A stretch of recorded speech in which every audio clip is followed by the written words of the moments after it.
ପିଲାମାନେ ଏହି ଭିଡ଼ିଓରେ ଆମେ ଜାଣିବା +2 ଫାର୍ଷ୍ଟ ଇୟର ଆର୍ଟ୍ସ ହିଷ୍ଟ୍ରି ସବଜେକ୍ଟର ଟପିକ୍ ଆମେରିକାର ସ୍ୱାଧୀନତା ସଂଗ୍ରାମର ଦୁଇଟି ଆଇନ ବିଷୟରେ ପ୍ରୋହିବିସନ୍ ଆଇନ ଏବଂ ଲାଲ ଶର୍କରା ଆଇନ। ପିଲାମାନେ ଭିଡ଼ିଓଟି ଯଦି ଭଲ ଲାଗିବ ତାହେଲେ ଭିଡ଼ିଓଟିକୁ ଲାଇକ୍ କରିଦେବ। ଭିଡ଼ିଓଟି ଯଦି ଆହୁରି ଭଲ ଲାଗିବ ପିଲାମାନେ ତାହେଲେ ଏହି ଚ୍ୟାନେଲଟିକୁ ସବସ୍କ୍ରାଇବ୍ ମଧ୍ୟ କରିଦେବ।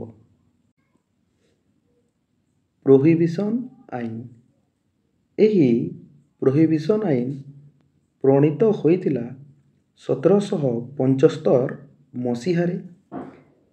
ଏହି ପ୍ରୋହିବିସନ୍ ଆଇନର ପ୍ରଣେତା ଥିଲେ ଇଂଲଣ୍ଡର ସରକାର।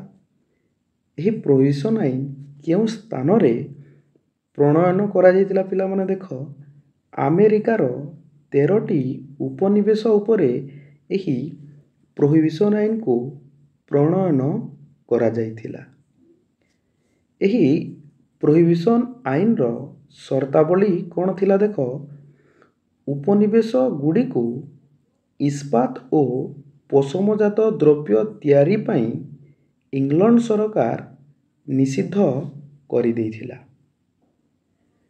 ଏହି ପ୍ରୋହିବିସନ୍ ଆଇନ ଆମେରିକାର ସ୍ୱାଧୀନତା ସଂଗ୍ରାମର ଏକ କାରଣ ଥିଲା।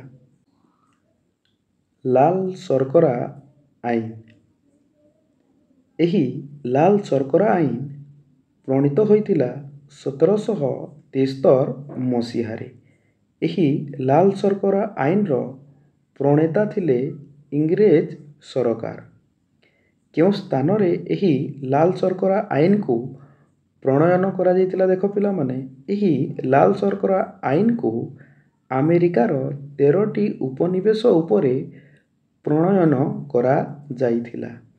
ଏହି ଲାଲ ଶର୍କରା ଆଇନର ସର୍ତ୍ତାବଳୀ ବା ନିୟମଟି କ'ଣ ଥିଲା ଦେଖ ପିଲାମାନେ,